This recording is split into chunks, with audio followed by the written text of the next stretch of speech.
Assalamualaikum warahmatullahi wabarakatuh. Hai teman-teman semua, bagaimana kabar kita hari ini? Mudah-mudahan kita dalam keadaan sehat walafiat. Teman-teman, perlu kita ketahui bahwa masa pandemi COVID ini masih berlangsung adanya, belum selesai dan belum tuntas. Oleh karena itu, dalam masa pandemi ini kita dituntut untuk tetap melaksanakan proses pembelajaran jarak jauh melalui daring.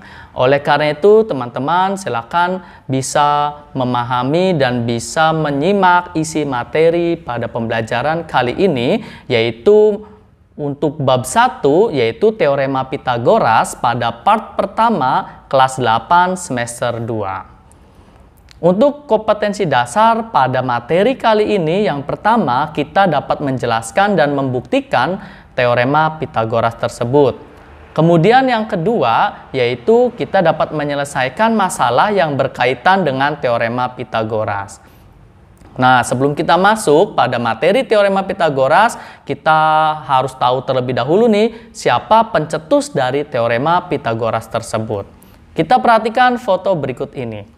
Nah, beliau adalah salah satu matematikawan yang mencetuskan Teorema Pitagoras. Ternyata beliau ini bernama Pitagoras yang merupakan seseorang matematikawan berkebangsaan dari Yunani. Oleh karena itu, teorema ini dinamakan Teorema Pitagoras. Apa sih isi dari Teorema Pitagoras tersebut? Kita simak bersama-sama. Teorema Pitagoras ini dinyatakan sebagai kuadrat panjang sisi miring atau yang disebut hipotenusa sama dengan jumlah kuadrat panjang sisi siku-sikunya. Kita perhatikan bagian-bagian dari segitiga siku-siku berikut.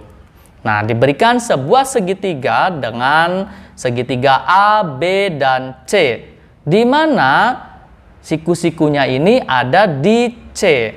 Kalau kita perhatikan teman-teman semua bahwa di hadapan titik C ini adalah sisi AB. Nah, oleh karena itu kita beri tandai dengan huruf kecil C, di mana sisi AB ini sama dengan C disebut sisi miring. Kemudian yang kedua ada sisi AC, di mana sisi AC ini adalah sehadapnya itu dengan titik B. Oleh karena itu kita beri tanda huruf B kecil pada sisi AC. Sehingga sisi AC ini sama dengan B disebut sisi tegak. Sedangkan yang terakhir yaitu sisi BC adalah sisi yang sehadap dengan titik A yang di atas. Oleh karena itu kita beri tanda A kecil pada sisi BC, sehingga sisi BC ini adalah A disebut sisi alas. Nah, untuk mendapatkan sebuah rumus mencari panjang sisi-sisi pada segitiga dengan Teorema Pitagoras, bahwa pada definisi yang di awal menyatakan bahwa untuk mendapatkan sebuah sisi miring itu adalah kuadran dengan jumlah sisi-sisi siku-sikunya. Oleh karena itu jika kita akan mencari nilai C, C ini adalah sisi miring, maka rumusnya C kuadrat sama dengan A kuadrat ditambah B kuadrat, atau C-nya sama dengan akar dari A kuadrat ditambah B kuadrat. Sedangkan bagaimana jika kita akan mencari sisi B-nya, atau dalam hal ini adalah sisi tegak, yaitu C kuadrat sisi miring dikurangi A kuadrat sisi alasnya. Jadi pengurangan. Oleh karena itu B-nya sama dengan akar dari C kuadrat dikurang A kuadrat. Dan yang terakhir jika kita akan mencari panjang sisi BC atau A kecil ini dengan cara A kuadrat sama dengan C kuadrat dikurang B kuadrat. Oleh karena itu A-nya sama dengan akar dari C kuadrat dikurang B kuadrat. Oke, kita next masuk ke contoh soal yang pertama. Perhatikan gambar di samping. Jika panjang AC adalah 3 cm dan panjang BC adalah 4 cm, maka berapakah panjang dari AB? Kalau kita perhatikan dari gambarnya ini, kita masukkan saja panjang AC-nya adalah 3. AC, berarti AC ini adalah titik B kecil ya. Nah, B kecilnya ini adalah 3 cm karena dia berhadapan dengan titik B.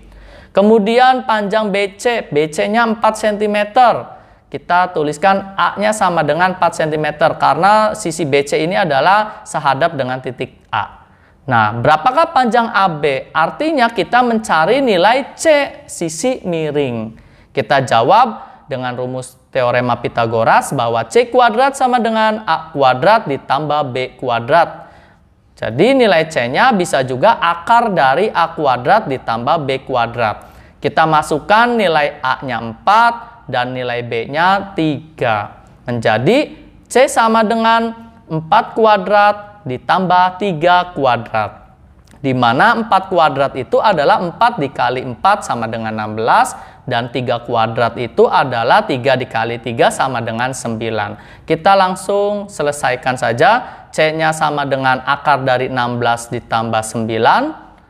Oleh karena itu hasilnya C-nya sama dengan akar 25. Berapa sih akar dari 25? Kita bayangkan bilangan dikali bilangan yang sama, tetapi hasilnya itu 25. Nah, kita dapatkan akar dari 25 itu adalah 5. Karena 5 pangkat 2 itu adalah 5 dikali 5 sama dengan 25.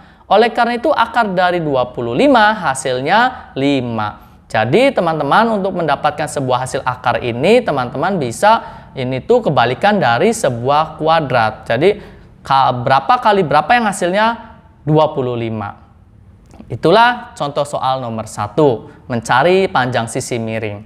Next kita lanjut contoh soal nomor 2. Perhatikan gambar di samping. Jika panjang AB adalah 7 cm dan panjang BC adalah 3 cm, berapakah panjang AC? Nah, kita gambar juga ada segitiga ABC di mana siku-sikunya di C. Kemudian kita masukkan panjang AB-nya 7 cm. AB itu adalah C, sisi miring.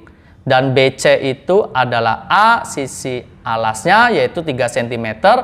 Berarti kita yang ditanyakan adalah sisi tegaknya, yaitu B. Nah, dengan sesuai teorema Pitagoras, maka B kuadrat sama dengan C kuadrat dikurang A kuadrat. Maka B-nya adalah akar dari C kuadrat dikurang A kuadrat.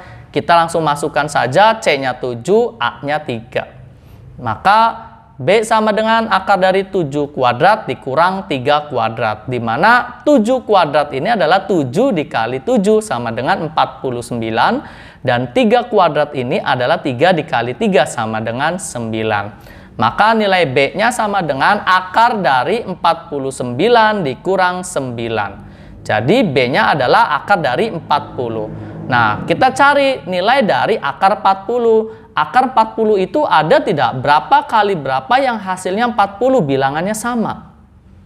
Ternyata tidak ada. Karena 40 ini bukan bilangan kuadrat sempurna. Oleh karena itu, kita mencari dua buah perkalian. Tetapi dengan syarat salah satu perkaliannya itu bisa diakarkan.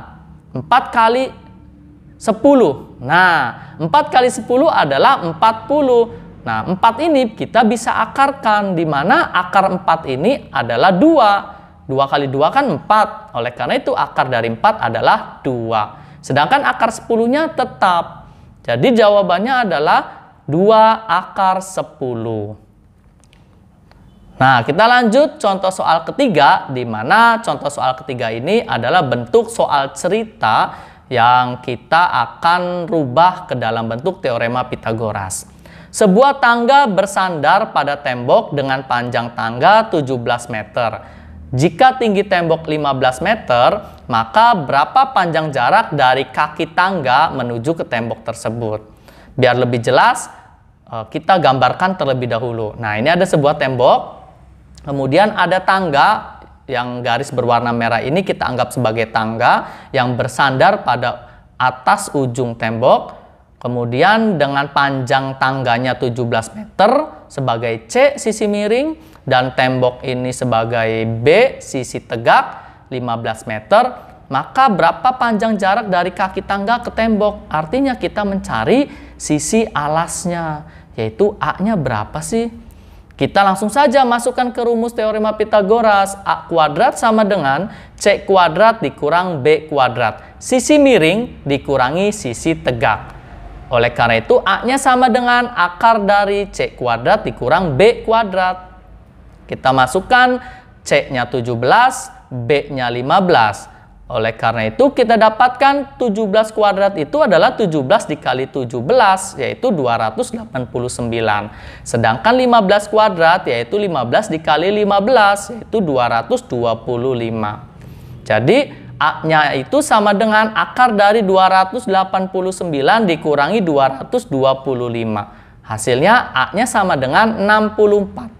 Nah, akar dari 64 ini ada tidak bilangan dikali bilangan yang sama hasilnya 64? Ternyata ada, yaitu 8. Jadi akar dari 64 itu adalah 8. Kenapa? Karena 8 dikali 8 adalah 64. Jadi A-nya adalah 8. Nah, teman-teman, itulah materi kita pada hari ini, yaitu tentang bab 1 Teorema Pitagoras pada part pertama.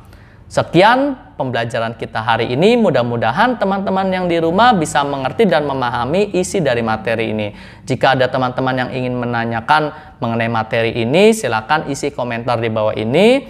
Terima kasih atas perhatian teman-teman. See you my next video. Wassalamualaikum warahmatullahi wabarakatuh.